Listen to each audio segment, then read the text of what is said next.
Now, the combination. This is a musical lock. Rachmaninoff. But by the time we've reached this moment of the death of God, we already have a strange change in the discourse. What new games, new festivals, what could be invented now to make up for what has already been destroyed? What myths could we construct ourselves? What games? What holy festivals? What interesting books? Fascinating arguments and new ways to live, other than the pathetic, tragic, stupid, banal array of ordinary, everyday, bourgeois thinking life. Surely we can do better than that.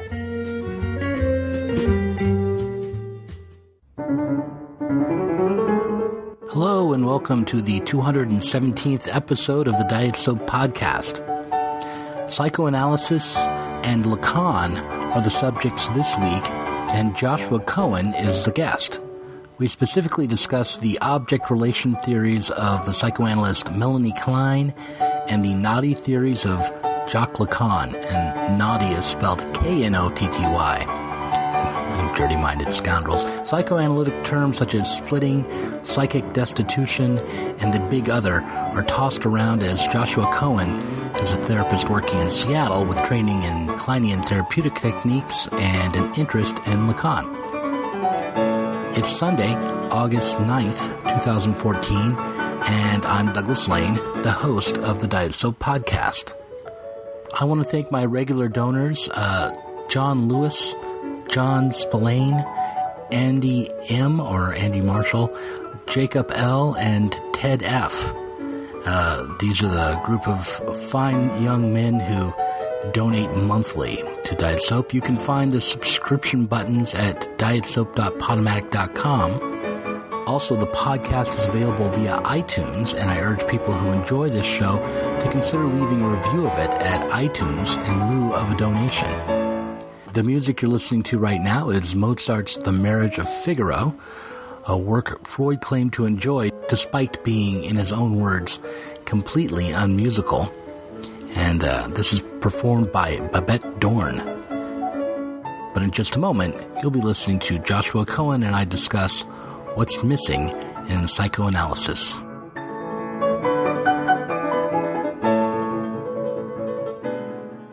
Joshua Cohen is a psychologist practicing in Seattle.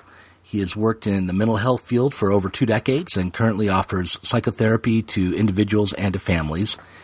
His graduate degree is a Master's of Arts degree from in mental health counseling from Antioch University of Seattle. He's also a candidate for the Northwestern Psychoanalytic Society and has an interest in Lacan and philosophy. He's also apparently a listener to Diet Soap.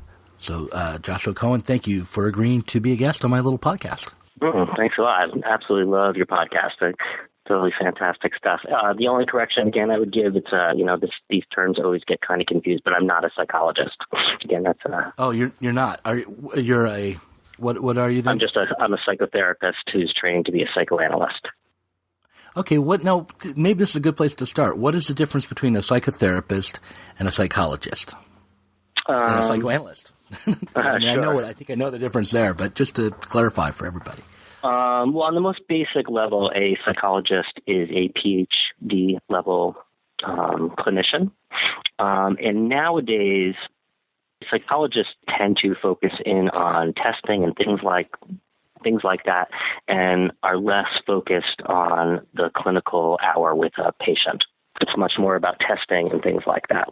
And a psychoanalyst is pretty much solely focused on working with the patient in the hour in a clinical way. There's a psychotherapist, which is what you are. Mm-hmm. There's a psychologist. Then there's a psychiatrist. That's right. And then there's the psychoanalyst. And those are there are 4 different approaches to working in psychology. Yeah, that's right. Yeah. And a psychiatrist would be able to prescribe medication. That's correct. And as a medical doctor. Right, and a psychologist could not. Right. Mm-hmm. But what kind of testing would a psychologist do then, if not to test to prescribe medication?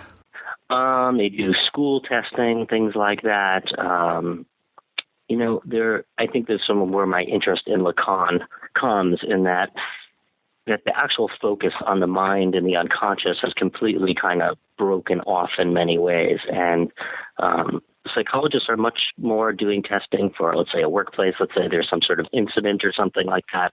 They want to do an evaluation it's much less directed actually working with the patient's mind.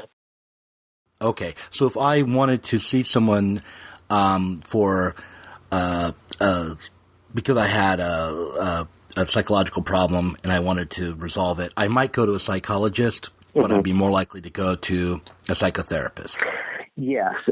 Yeah, and the psychologist, often if they were treating you, more likely they would be operating in their capacity as a psychotherapist rather than a psychologist. All right, that clear. It all gets pretty confusing. Yeah. Well, there are 4 different terms, around the same thing, so it is kind of confusing. But so you're a psychotherapist, and I may correct that I won't actually, because we've had a good, fruitful conversation around it. But I'll keep that in mind for the future. Now, you told me through Facebook that you're a Kleinian psychotherapist. That would be that your practice either adopts or fits some of the theories and practices of the psychoanalyst Melanie Klein. And is that correct? Yeah, that's what my training is. It's in British object relations, which comes originally from the Melanie Klein sort of line of tradition. Modern day, it's considered British object relations. And what is that British objects relations theory about? Could you describe that briefly? I'll do my best. Okay. Well, I remember you had asked me, you had sort of put some questions to me on Facebook, and you had sort of asked to describe sort of what object relations is. And so I sort of had some way of, I was watching Taxi Driver last night, actually, and it occurred to me a good way to sort of explain British object relations, sort of a la Zizek through movies. So in Taxi Driver, there are a couple of great scenes. There are a million great scenes, but at one point, Robert De Niro is looking in the mirror of his cab, and he sees Martin Scorsese, who is talking about killing the man who's sleeping with his wife. And he's like this little man. He's this little sort of demon that he's looking at in the mirror. Robert De Niro is looking in the mirror. And there's another scene where he sees Sybil Shepherd, which is sort of his object of fantasy. So British object relations believes that sort of idea of looking in the mirror and seeing those images, those objects actually exist in one's mind, and one has a relationship to those fantasy objects. And I think what's sort of interesting about it is that they're considered objects. They have a psychic reality. They have a reality unto themselves. And British object relations works with those objects, those fantasy objects. So you're saying these figures that become significant to a person, whether it's Sybil Shepherd or the director, Scorsese, become objects inside the subject's mind. They're kind of fixtures in their... They're sort of... You can really think of it as sort of like a play, and they're actors on the stage. And sometimes certain actors sort of take hold of the personality, and they're sort of in charge, or the action is between different objects. So one object might actually take hold of the person's center, like ego, and be in charge of what the person does consciously? Absolutely. Well, they're sort of in charge of the ego in an unconscious way. I mean, the classic example of that is the sort of mother and father. And you have these mother and father images in your mind that you create and build up. And those are separate from the actual mother and father. And British object relations, rather than trying to get at some sort of historical truth, tries to look at the truth, the reality of those fantasies, of those images, those objects. How would this relate to Jung's archetypal theory, the theory of archetypes in the unconscious? does it have any relation, or? I think they're pretty separate in some ways. I think the archetypes are considered, in my mind, more sort of a fixed sort of thing. These objects sort of can move around and be altered much more like a character in a play. They can transform. They're not, I think, as quite as fixed, and they're much more personal. I think probably more than anything else. These objects are personal. They're not transpersonal. Okay, so in Klein's theory, I'm just trying to grapple with this. I've read one book on Melanie Klein a long time ago, and I hate to confess this, it was one of those comic books. So, yeah, I know. Oh, those comic books are great often. I needed it for Lacan. It's been a while, and my understanding of her is not at all deep, but it sounds like that Klein's suggesting that the subject, the person, is in some way the author of his own psyche and chooses objects in the world to kind of become characters in his own inner drama. Is that? In some ways, but I think this is where she really connects with Freud and Lacan, in that, the ego, your amount of choice is pretty limited, quite a bit. So you don't choose them so much, but you do choose how you interact with them. Okay, so they're already actually out there in the world that, and because to be chosen, it's not like you create these objects; they're somehow imposed upon you, and you just then have to cope with. Well, I think you do create them, but you create them in an unconscious manner. So maybe this is a good... Sort of like automatic writing. You're not writing it. It's writing you kind of thing. Yeah, okay. Often. So maybe this is a good moment to bring up Klein's play therapy techniques and see if that helps us understand her object relations theory. It does, because... Sure. That's a great way in. She thought you could actually analyze children, which was new. I think she was one of the first people to try that. And her technique was to let them play with these nondescript dolls that would represent family members and help them restage psychodramas in a therapeutic setting. Is that a good way of describing her play therapy technique? Sure. I think that's a pretty good way of describing it.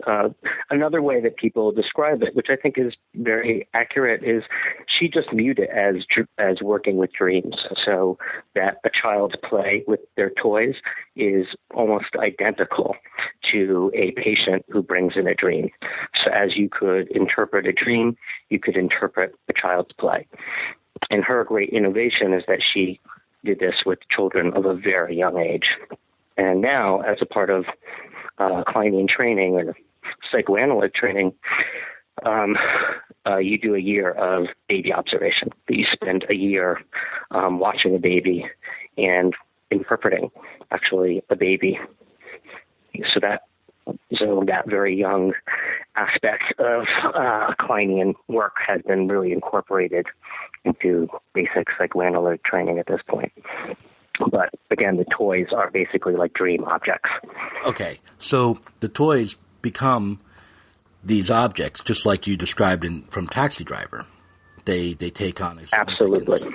But the toys already exist in the office there, and they are also kind of already fitted to types, right? There's a father doll and there's a mother doll. So they're sort of already in place, and then you have to pick up these toys that are already somewhat defined and give them significance. Right. Well, you're describing, I think, something that's a really a nice distinction about Kleinian work or Kleinian play therapy. So Jungians often do sand tray work and work with toys and things with kids, but they'll often have a vast array of toys. In the Kleinian technique, you want the toy to be as basic as possible, as nondescript, so you can project on it. Leave the most wide open space to project on that toy, and you want to limit the toys as much as possible. So you want to give the widest play for the child's imagination. So you want to have things as least distinct as possible. So it's not necessarily a father, that it can be used in a variety of ways. So then they become these things that they're just human figures, and then they become different types of people. That's sort of the hope, yes. Yeah. Have you heard about godly play? This is kind of a side street here, but my wife is involved in an Episcopal church, and she does godly play there for the preschoolers, where they take very non-distinct toys and act out stories from the Bible. I've never heard of it. Sounds great. It seems to me Kleinian. I don't know. They're usually wooden and without a face, but then there'll be sets. So I remember one where it was a story of the building and the rebuilding of a temple, and so she would put the temple together with these wooden blocks and then have these little nondescript wooden figures set up around it as she told the story. And the idea was to let the children's imaginations take hold of the story more than they would if she had been showing them illustrations or a movie or something like that. And she was then at the end, after she's told the story, the kids get to hold the toys and play with the toys and do things with them and tell their own kind of interpret the story with the toys. Yeah, that's a beautiful example. And I think in child therapy, what you're trying to do in the play technique is you're trying to help the child take a hold of their own story. So, for instance, I often work with autistic children, and there's sort of the idea that autistic children get taken hold of by the stories. So they get sort of trapped in their stories. And in the play technique, the idea is that they can sort of take hold of the stories and be able to name all the different characters or the different objects within them. So they can start to be the author of their own story. Hi, neighbor. Welcome again to this neighborhood. I'd like to show you something. You know what this is? Well, maybe if I press this button. This is a cassette player with a little cassette in here, and there's nothing written on it, so we'll just have to play it to see what it is. Do you ever imagine things? Are they scary things? Do you ever imagine things? Things you'd like to have? Did you ever see a cat's eyes in the dark and wonder what they were? Did you ever pretend about things like that before? Did you ever grow anything in the garden of your mind? You can grow ideas in the garden of your mind. It's good to be curious about many things. You can think about things and make believe. All you have to do is think, and they'll grow.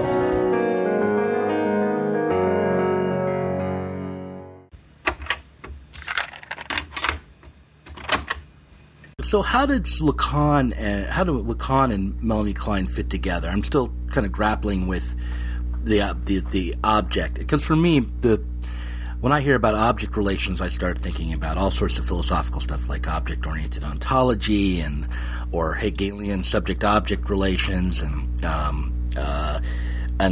I think about Lacan's idea that the subject is split and is a point of anxiety, so that an object doesn't really fit very well into a subject. It's that relation that actually creates the subject. So how does Lacan relate to Melanie Klein's object relations theory? So all I could answer that is how it is for me, because I think people don't tend to put it together that often. But so I think some of the general similarities, for one, I think Klein sort of brought psychoanalysis into the modern world, and after Freud, sort of the next sort of generation. And in my mind, Lacan took it another step further. So I think their radicalness, both Klein and Lacan, and I think it comes out of sort of a radical tradition, I think, with Freud, and that they're both sort of radicals. And I think both of them try to keep, Lacan and Klein keep that radical spirit. And both of them have a critique, I think, and again, it's my opinion, that psychoanalysis is always sort of pulling towards being sort of codified, systematized, and basically pulled away from its roots. And losing that, it's always sort of being tamed, and I think both Klein and Lacan really fought for this idea of the radicalness. And so, for instance, I think this idea that all these different objects make up the personality, I think, is a modern notion. So there's not a single self, and that's I think, a commonality between Lacan and Klein, that the personality is made up of many different parts, and it's the relationship of those different parts that make the person, that there's no essential self. So how would that relate to, just Klein was a Freudian. How orthodox a Freudian was she? Would Freud agree with that perspective? That he has three: the ego, the superego, and the id. Those are maybe three kind of objects that make up the whole person. Would he see Klein as following in his footsteps? Did she work with him? No, she did not work with him. But that is where, sort of like Zizek, Klein and Lacan are more Freudian than Freud sort of thing. So in some ways, it's more of the spirit that she's a Freudian rather than the actual theory necessarily in some ways. So Klein uses ideas like Oedipal and pre-Oedipal, and she very much wanted to place herself within the Freudian tradition. So she called herself a Freudian, and she thought of herself as that. But like Lacan calls himself a Freudian, he most certainly is not in some fundamental way, but he actually is using all those ideas, all the foundational ideas are from Freud. And, you're nowhere without sort of the master Freud, but the ideas have been innovated and been taken much further. Time has moved on, and Klein, was part of that movement, I think. And again, that's my sort of take on the Kleinian tradition. So I'm thinking about Zizek's notion of, maybe it's not even his, but something I've heard him talk about it, this notion of over-identification. And I know Lacan thought that he was an orthodox Freudian, the most Freudian. Yeah, right. And this was a kind of a move of over-identification, which ended up changing what the meaning of Freud, making it more of a structuralist psychoanalytic theory than Freud's original theory would have been. Did Melanie Klein also over-identify with Freud in the same way and end up transforming his works that way? Yeah, I'm not. I don't see them as over-identifying. I see the conservative movement in psychoanalysis as over-identifying with. So I think it's more sort of taking up the torch rather than over-identifying, because if they over-identified, they wouldn't have really been able to innovate. They wouldn't have been able to have their own ideas. But they do seem to feel that when they have a new idea, they do seem to need to put it under the rubric of Freud, even if it's not. Okay. Well, because I just think of over-identification as this process where through repetition, you find a change. So, like, you can take a word and say it over and over again. One I tried to repeat a lot when I'm writing this book about Star Trek was Spock. And if you just say Spock over and over again, it stops referring to Leonard Nimoy, and it starts just having its own effect. It's its own thing after a while, just through repetition. And I think of that as what over-identification sort of does. It takes on a theory and repeats it So in an effort to transform it. But yeah, maybe that's absolutely. not the right definition of over-identification, but... Well, using that definition, then absolutely. Absolutely.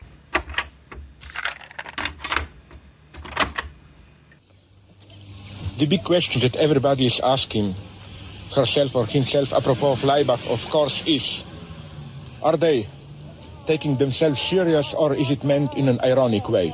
Well, I think, of course, this is the wrong alternative, because the automatic assumption of this question is that if your attitude towards a certain social system of social values, etc., is ironic, that then you are subversive. You take it seriously, you are a conformist, etc. I think that the whole point, the basic underlying premise of Laibach strategy is that,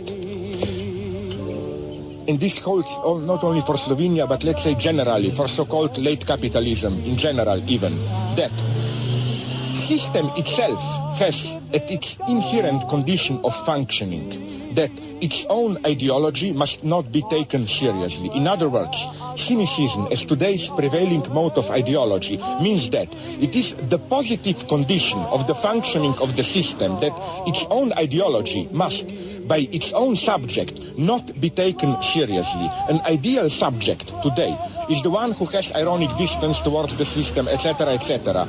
And the reverse of this is that the only way, I would even say, to be really subversive is not to develop critical potentials, ironic distance, but precisely to take the system more seriously than it takes itself seriously. And I think that this is maybe one of the keys to Laibach strategy. For example, for the American public, let's recall a typical town in the south of the United States in the 20s. We have the official white law and order rule, etc. On the other hand, we have the nightly dark side of it, Ku Klux Klan, beatings of the blacks, etc. Now, my point is here double. First, the transgression. There is nothing subversive in the transgression of the system. This nightly suspension of the rule of the law and order, lynchings, beating of the blacks, are transgressions of the system, but transgressions which are inherent part of the system. If you would ask an ideal subject of the United States, of the small southern town, where is your real identity? You can break the official public law. You will still be considered as one of us. If you don't solidarize with beatings of which Ku Klux Klan, you are excluded. So, in other words, not only does every system include its own inherent transgression, but identifying with this transgression, which must remain unspoken, concealed, is the real form of conformism. And this transgression must remain hidden, unspoken. Of course, this goes for the United States. Here, in so-called real socialism, we had other forms of these hidden transgressions. And my point is that what Laibach is doing is precisely bringing to the light of the day this inherent transgression, which precisely in order for the system to reproduce itself must remain hidden.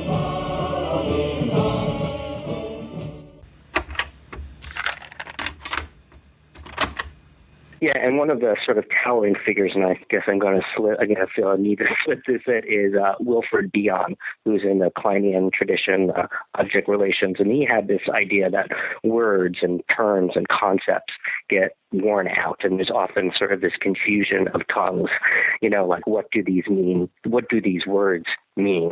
And like over-identification. And I think, the way you're using it, absolutely, that makes absolute sense to me. So there's just a need to define the terms. Right.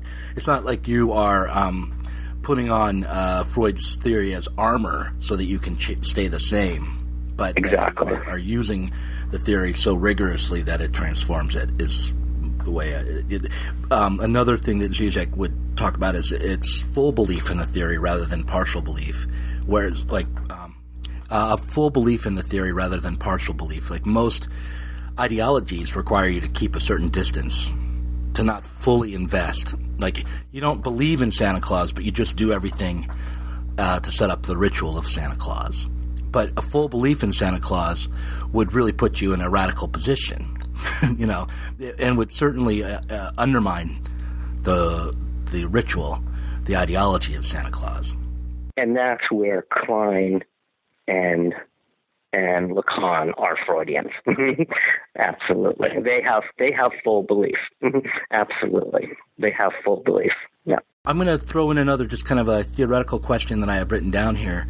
One of the major terms that comes out of Kleinian psychoanalysis is splitting. I picked that up from Wikipedia. What is splitting? Sure. So splitting is fundamental to British object relations and Kleinian thought. And it originally was an idea that Freud had mentioned, the splitting of the ego and things like that. And Klein, the innovation is that Klein really picked up this idea and really developed it. And her idea is basically that the mother provides the breast, and there's a good breast that provides nourishment, comfort, love. And then when the breast is away, it's a bad breast. So in the Kleinian universe, there's no such thing as an absent in some ways, that the absent object, the not good breast, becomes a bad breast. So the negative space is always filled with something. So the baby in its mind splits that good breast and the absent breast or the bad breast in its mind, that it needs to have those things separated. And that in a healthy mind, there has to be some splitting that occurs in fantasy, that the good breast is separate from the bad breast. And that the mind splits things. So, George Bush and 9/11, America is good, Osama bin Laden is bad.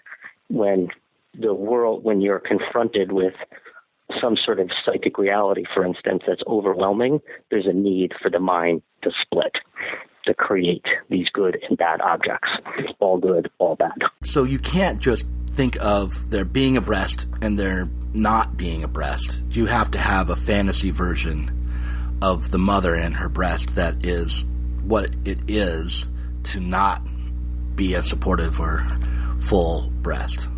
Well, the absence of a satisfaction becomes something in itself. It becomes a persecutory in some ways. Villainous character of the mother. I'm sorry?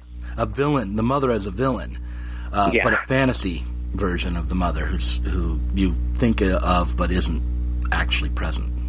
Right, and these are these objects that we were talking about earlier, that objects end up being created in this splitting, and they become partial objects, part objects. Another way just to think about splitting is a Zizek joke about a man who usually keeps a glass of water by his bed in case he gets thirsty in the middle of the night, but he also keeps an empty glass there in case he isn't. That's great, yeah.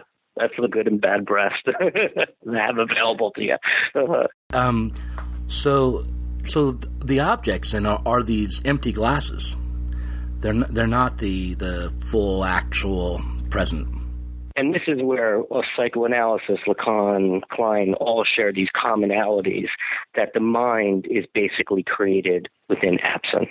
Within frustration is where the mind is created. If you had perfect satisfaction, you would have no mind. Right. You need these containers that contain nothing, these empty glasses, in order to experience the world. Now that I think I understand because I'm mired in Zizek is one way to think of it, or mired, yeah, deeply seeped in his thought. It'd be a more positive way to put it. But I don't know if a listener who's coming across these ideas for the first time would be able to make this jump from empty glasses as these objects that arise from splitting and their necessity for thought at all. I mean, why is it that we couldn't just see the world as a presence and not have to have these persecuting objects, in hallucinations about the people who aren't there? Or, why is that necessary for cognition? Right, and I think that's where philosophy comes in, and Lacan really brought in the philosophical tradition, I think, to sort of grapple with some of these questions. Because another way to enter that world, if you're not familiar with psychoanalysis, is through, I think, certain philosophical traditions and Hegel and things like that. Right. You could go back to Parmenides as the first full psychoanalyst if you wanted, because didn't he say something like nothing cannot exist, or he wrestled anyway with what nothing would be and how whether or not there could be something that was what it is to be nothing. So I mean, it gets down. There's a Louis C.K. Joke that ends up with Parmenides, I think, is the punchline, where the daughter is just asking why, and he ends up saying, because you can't have something. He says nothing cannot not be.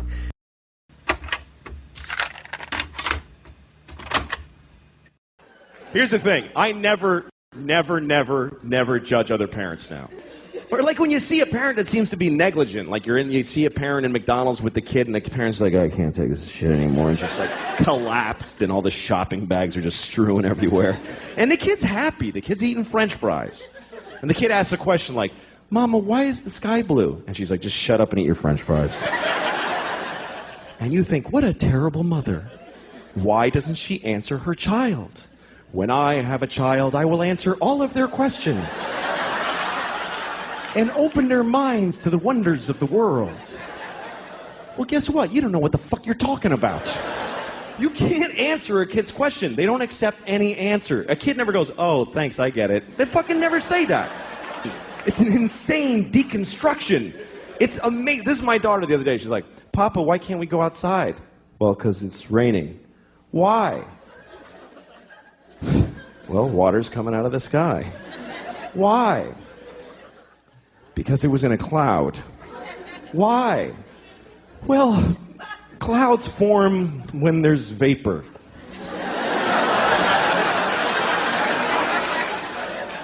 Why?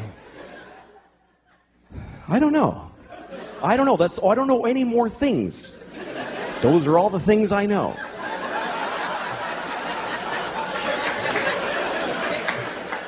Why? Because I'm stupid, okay? I'm stupid. Why? Well, because I didn't pay attention in school, okay? I went to school, but I didn't listen in class. Why? Because I was high all the time. I smoked too much pot. Why? Because my parents gave me no guidance. They didn't give a shit. Why? Because they fucked in a car and had me, and they resented me for taking their youth. Why? Because they had bad morals. They just had no compass. Why? Because they had shitty parents. It just keeps going like that. Why? Because fuck it, we're alone in the universe. Nobody gives a shit about us. I'm going to stop here to be polite to you for a second.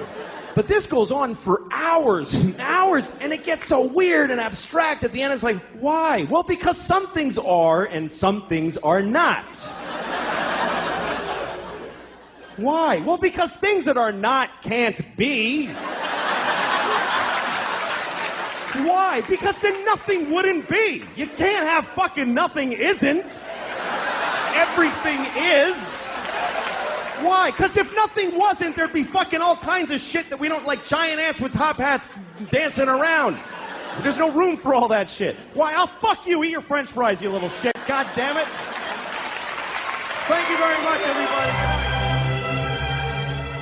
Parmenides is the original armchair philosopher. He thinks that he can establish the nature of all reality with a purely abstract argument. He begins his poem by assuming the trappings of divine revelation.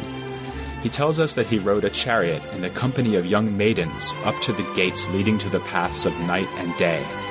The goddess Justice is persuaded by these maidens to allow Parmenides to ride his chariot on through. And then the goddess congratulates him for finding his way to a road that mortals do not travel. She tells him he will learn two things. First, the truth, and second, the mere opinions of mortal men. These correspond to the two halves of the poem that follows. In the first half, we are given the so-called way of truth, Parmenides' arguments for the unity of being. Parmenides begins by making a distinction between two possible paths of inquiry. Either is and must be, or isn't and can't be. The second path is rejected because it involves trying to think about what is not. But non-being is not something we can think or speak about meaningfully. There's actually a third path, mentioned a little later on, which is even worse. According to this path, we say both is and is not. This has the same problem that we would need to grasp non-being, but in addition leads to a contradiction, both is and is not. Parmenides says this is the path most people try to follow, and this is why most people are totally confused. Actually, they're worse than confused. They are unwittingly engaged in self-contradiction. He starts from a basic principle that you can have is, but you can't have is not, and then proceeds to explore the consequences, whatever they might be. Whatever we make of his argument, this is a real quantum leap in the history of philosophy. Parmenides is not just offering rational explanations of what he can see around him. Rather, he puts all his trust in reason itself, trusting the power of argument more than he trusts the evidence of his own eyes and ears.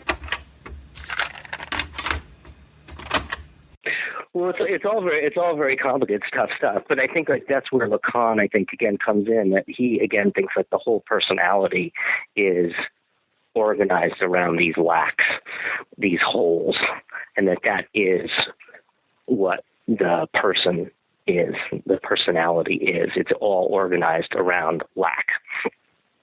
Can you give me an example, maybe not from an actual patient that you've treated, but from a historical example of analysis that's been recorded, or that where it's clear that what was helpful for the patient was discovering this empty spot or the object in their psyche?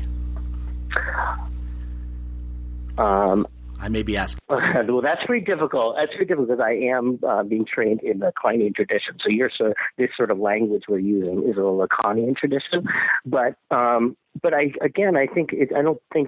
think it can be done without too much trouble. So, a patient has a neglectful parent, and that parent just is not available. Let's say that love is not available. So all sorts of stories end up filling that empty space. So let's say in the transference with the analyst, the analyst becomes the parent who's not providing any love, for instance, and rails against that empty space. I don't think I'm doing it justice for you. I think it's quite difficult, but there's these empty spaces. I mean, the analyst in some ways creates that empty space in the Lacanian tradition that to help the patient fill it in and help elaborate it. What the patient thinks is that they have this particular real problem. They have a story, basically, that they're telling themselves, or a symptom, to put it in Lacanian terms, because they have a way of dealing with the story. And the role of the therapist is to bring them to a point where they realize that this story that they've been telling doesn't have solidity, but that the basis of it is something that they needed but didn't get. That it wasn't, like if you think, oh, my father, I mean, real simplistic ways, oh, my father doesn't pay enough attention to me because he's a bank robber. Or I think I have this fantasy that he is a bank robber. You might get them to a point where they see that the idea that he's a bank robber is just a metaphor for what they're experiencing is him stealing something from them, or something along those lines. Does that make? Yeah, sure. And in the Kleinian tradition, you would probably try to look for the bank robber within the patient. And that the patient, for instance, is stealing from themselves in some ways, that they would take from themselves.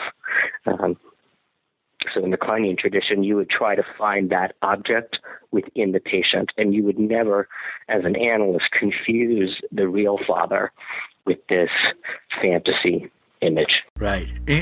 I'm beginning to realize that the character or the nature of our conversation is a little different from the kind of conversation that I often have on this podcast, because I'm often interviewing professors, people who are teachers, and their whole approach to talking is, to giving information is to just pontificate, to go for a couple of minutes and just tell everybody everything and to explain everything. But you are a fucking psychoanalyst, which means that you just answered just enough to get me talking again. So, well, that's good. Yeah, I've listened to a lot of your interviews. I listened to a bunch last night as well, and I was noticing, many of the folks you interview are professors. So yes, it is a little bit different, and I don't have it laid out for you, I think, in that professorial sort of way. Right, but it's a key thing to notice, because there's a big difference between what the role of a psychoanalyst is and the role of a university professor. Your role isn't. Yeah, you don't come in and say, let me give you all these answers. Yeah, absolutely not. And you asked me the difference between Anna Freud and Klein, and one of the major sticking points was that Klein says you do not educate a patient, and even if you have a patient who's 4 years old, you do not educate them, and there's an ethic against education.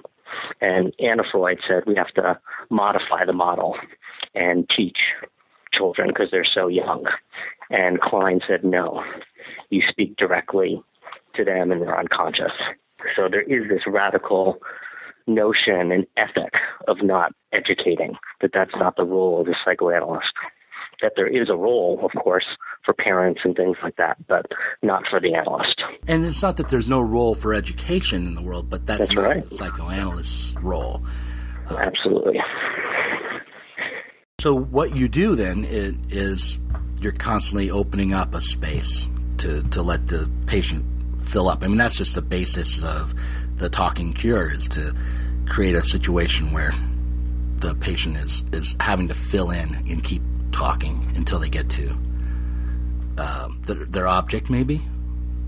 Yeah, or to create objects, or for a very sick patient, create the apparatus for thinking. That it's not even thinking; you're even trying to help create a mind in very serious pathologies. That maybe speaks to the difference between Anna Freud and Melanie Klein again, because have you heard about there was a psychoanalyst, or I'm not sure if he was a psychoanalyst, but there was a guy named Cameron who worked in Canada with tape loops and drugs to try to destroy personalities and then create new, better persons.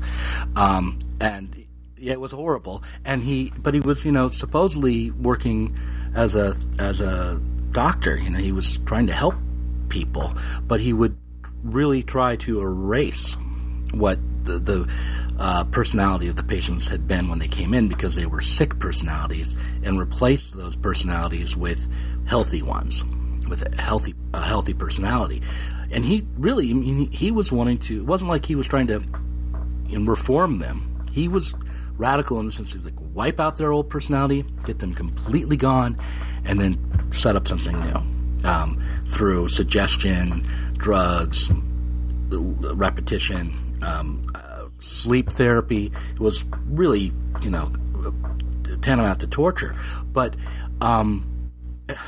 that, in a sense, Anna Freud and the ego psychologists have a position that at least would be open, maybe in an extreme case, to this, because they want to replace the personality and the ego of their patients with something closer to their own. Is that? That's the Lacanian critique, absolutely. And a basic notion to Kleinian thought is this idea of omnipotence and the infant's omnipotence. And so, like, this doctor you're talking about, from a Kleinian perspective, is acting out his own infantile omnipotence on his patients. And that's, of course, extremely dangerous and harmful. And, I think psychoanalysis believes that the personality is sort of, so Klein has this idea of the epistemophilic drive, and that there's a drive for growth and for knowledge. So you try to tap into that, and that's what provides the cure in large part. That the analyst does not replace anything. You try to tap into the patient's own ability to heal. you're removing obstacles rather than trying to, recreate a personality, which would be just horrible. There's this notion that I've heard about through reading Zizek and reading some Freud, but I think I've really heard about it from Zizek and other secondary texts, not from Freud directly, but of psychic destitution as being the aim of psychoanalysis. And so how does that relate to removing obstacles? Sure. So, and what is it, maybe? And be a university professor just enough to tell me what psychic destitution is, and then go ahead. Well, my understanding of what that would be is, so for instance, the analyst doesn't fight. So the patient says, the CIA is after me. An analyst, of course, would never try to argue with a patient around that sort of idea. So often, let's say the patient is looking for something to bump up against, right? So the analyst, that's where that lack comes in. The analyst would not provide that argument, but they would remain engaged with the patient. So the patient has to eventually burn through their story because there's no one who's helping them fight with them against it, really. And then I think the idea is that the mind starts to be created in that destitution. Once you realize this guy isn't going to fight with me about whether the CIA, he doesn't even care if the CIA, is implanted in my brain, that it's not even the question. Like all great intellectual questions are other than what you think they are. And I think that's some of that destitution, like, oh no, this isn't even the question.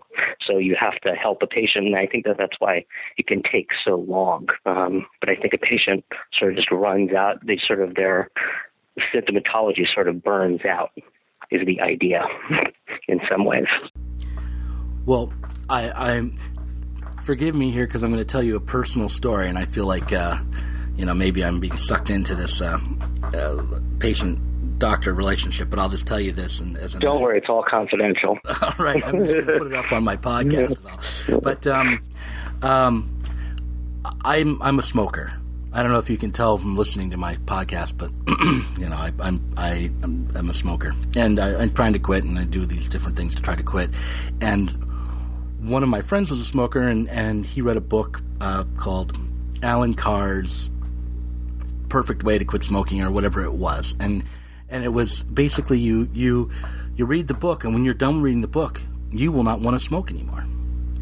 And he said, it really worked for me. And he gave it to a friend of his, and it worked for him. And it's apparently a very successful way to treat smoking for some people. But I read it, and it didn't help me very much. And here's why. What he said was, you don't really want to smoke. What you are doing is just setting up a repetition. All the only satisfaction you're getting from a cigarette is you're feeding an addiction. So you're getting this anxiety, and then you're relieving it, but you're also setting it up to need it again. And I thought, well, that's everything I do. Why would I want to?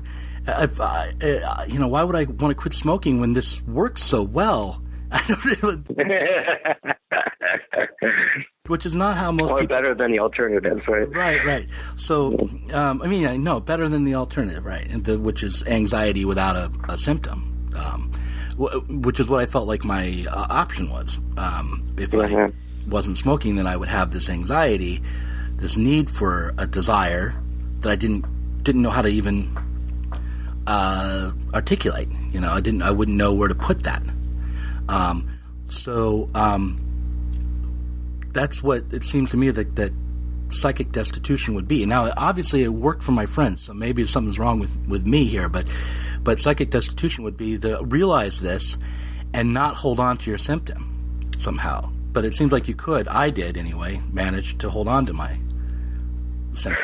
So I can give you sort of the Lacan take on that, and I can give you the Melanie Klein take if you like, armchair analysis, right? So for Lacan, he would say that the book operates as the big other, that there's somebody who fucking knows, like somebody knows a goddamn answer. Like, what the fuck? Why do I keep smoking these things? Everybody knows, blah, blah, blah. And that book operates as the big other. So it seems like, as you're talking about psychic destitution, is to realize, holy shit, a psychoanalyst knows nothing. When he's asking me questions, for instance, he's really asking me a question. He really doesn't know. But the patient's always creating things, to these sort of paranoid fantasies. Oh, he's just asking me so he can help me learn, to help me reach there. But the analyst, if it's truly doing an analytic stance, doesn't know, is trying to learn with the patient. So the psychic destitution is realized there is no big other. There is no such thing. And and then you're left to fall on your own devices, your own internal objects, and you have a variety of choices. But do you think that the Alan Carr's suggestion that you didn't really want to smoke and you were just setting up an addiction for repetition, that all you were getting out of it was the addiction itself and the relief of that, rather than any real fulfillment? I think that's absolutely true. I think it's Go ahead. Do you think that's absurd? Okay. Yeah, I think that's absurd. So, the Kleinian quick archetypal formula for the Kleinian is if you look at the cigarette and you look at the filter, if you smoke filtered cigarettes, it's a nipple. So you're meeting an oral satisfaction, the most basic oral satisfaction, the need for the breast. But in the Kleinian tradition, what they would do is you don't want to depend on anyone else. You want your breast available to you all the time. You never want to have that frustration of not having the breast available. So you keep a pack of cigarettes with you. So whenever you get anxious, you can have the breast. And the idea is that omnipotence, that you don't need the breast. The breast is not other. The breast is mine. I don't need to depend on the breast because I've got my handy-dandy cigarettes. But so, in other words, a Kleinian might say, so just throw away your pack of cigarettes and here's a pacifier? No. Throw away your cigarettes and get ready for a 10-year Kleinian analysis. It won't probably kill you. Probably won't kill you physically. But it might lead to psychic destitution. You're the cream in my coffee. You're the salt in my stew. You will always be my necessity. I'd be lost without you. You're the starch in my collar. You're the lace in my shoe. You will always be my necessity. I'd be lost without you. Most girls tell love tales, and you'll find each phrase dovetails. You've heard each known way. This way is my own way. You're the sail of my love boat. You're the captain and crew. You will always be my necessity. I'd be lost without you. The hero visits a cafeteria and orders coffee without cream. And here is the wonderful reply of the waiter. Sorry, we have run out of cream. We only have milk. Can I then bring you coffee without milk? Coffee without cream or coffee without milk? What you don't get, it's part of the identity of what you do get. You are the cream in my coffee, and you are the salt in my stew. You will always be my necessity. I'd be lost without you.